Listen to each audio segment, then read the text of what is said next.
అధికారంలోకి వస్తే వారి మీద దాడులు చేస్తామన్నటువంటి ఒక మెసేజ్ని ఎన్నికల కన్నా ముందే ఏ రకంగా కూటమి పార్టీకి చెందినటువంటి నాయకులు ఇచ్చారో అనేటువంటిది ఒకసారి గుర్తు చేసుకోమని చెప్పి కోరుతా ఉన్నాం.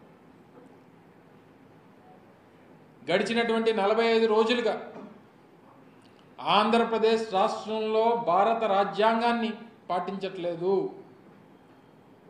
గడిచినటువంటి 45 రోజులుగా కూటమి ప్రభుత్వం నడిపిస్తున్నటువంటిది కేవలం రెడ్ బుక్ రాజ్యాంగాన్ని మాత్రమే నడిపిస్తూ ఉంది అనేటువంటి విషయాన్ని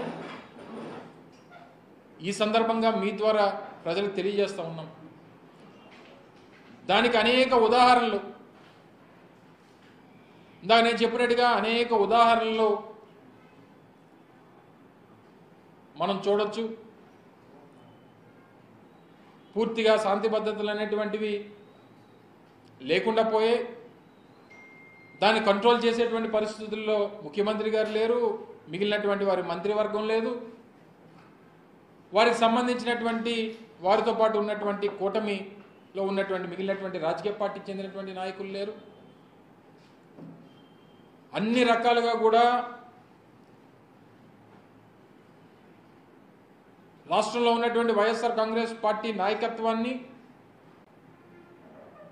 వైఎస్ఆర్ కాంగ్రెస్ పార్టీ నాయకత్వం దగ్గర నుంచి కింద స్థాయి కార్యకర్త వరకు ఏ రకంగా బెదిరించాలి, భయపెట్టాలి, ప్రాణాలు తీయాలి,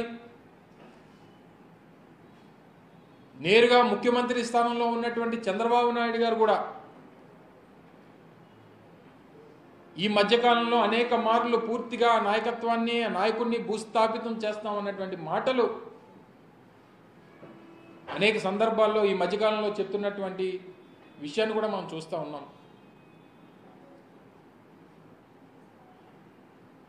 ఈరోజు ఇన్ని కార్యక్రమాలు జరుగుతున్నప్పుడు వారేమో ఈరోజు శాంతి భద్రతల మీద శ్వేతపత్రం ఏదో విడుదల చేస్తున్నట్టుగా వార్తల్లో చూడడం జరిగింది. గడిచినటువంటి 45 రోజులుగా వారి ప్రభుత్వం వచ్చిన తర్వాత జరిగినటువంటి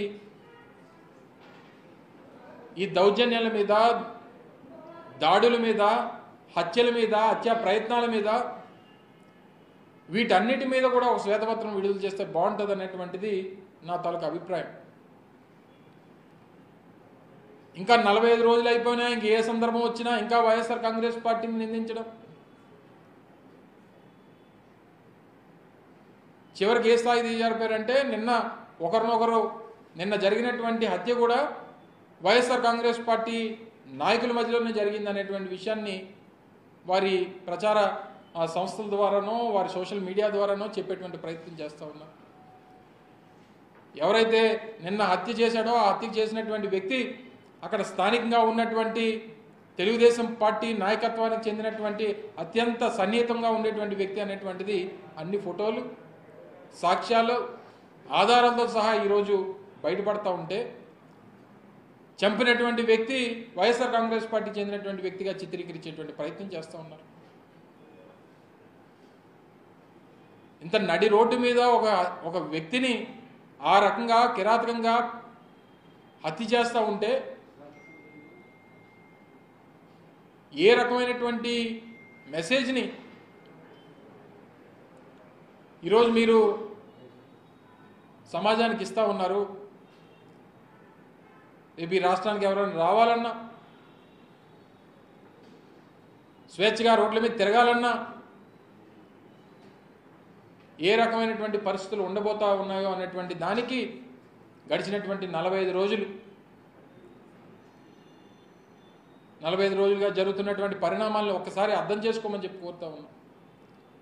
చెప్పాము 6 నెలల పాటు మీకు సమయం ఇస్తూ ఉన్నాం, మీరు ఇచ్చినటువంటి మాటను నిలబెట్టుకోండి, చెప్పినటువంటి విషయాలన్నింటినీ కూడా మీరు అమలు చేయండి అని చెప్పి ఒప్పగా చెప్తూ ఉంటే ఎన్నికల ముందు మేము చెప్పిన మాటే కదా ఇది అనేటువంటి మాట ఎవరైతే వైఎస్ఆర్ కాంగ్రెస్ పార్టీ నాయకులు ఉన్నారో లేదా తెలుగుదేశం పార్టీకి వ్యతిరేకంగా ఓటేసినటువంటి వారు ఎవరైతే ఉన్నారో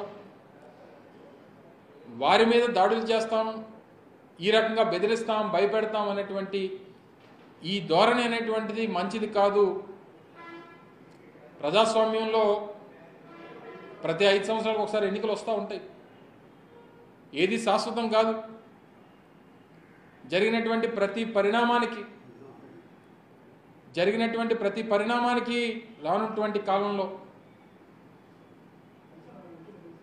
ప్రజలు మళ్ళీ తిరిగి బుద్ధి చెప్తారు అన్నటువంటి విషయాన్ని ఈ సందర్భంగా మీ ద్వారా తెలియజేస్తా ఉన్నా. తప్పకుండా రానున్నటువంటి కాలంలో రాష్ట్రంలో ఉన్నటువంటి వైఎస్ఆర్ కాంగ్రెస్ పార్టీ నాయకత్వానికి,